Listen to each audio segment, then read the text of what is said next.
They know Jesus well, but they didn't know Jesus deeply well.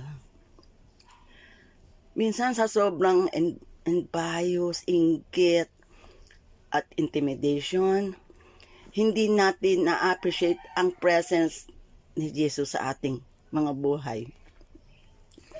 Let us appreciate the presence of Jesus in our lives. Let us appreciate the beauty of the heart of the people around us.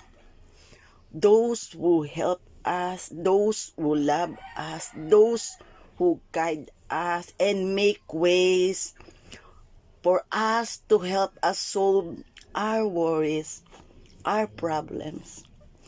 God will make a way to show us that He wants to help us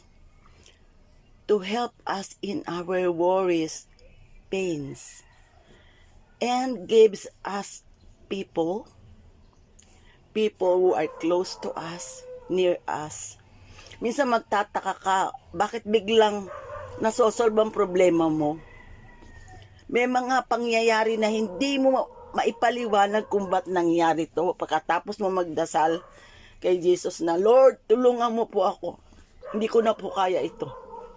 Magugulat ka, may biglang darating na makakatulong sa problema mo. The gospel said, let us appreciate the presence of Jesus, our God, in our lives. Let us appreciate the love of people around us. I-appreciate natin yung kabaitan at pagmamahal nila sa atin.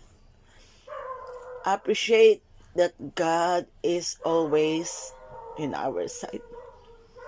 Thank you, Lord Jesus. Thank you po sa pagmamadumay, sa pagmamahal. We love you. Amen.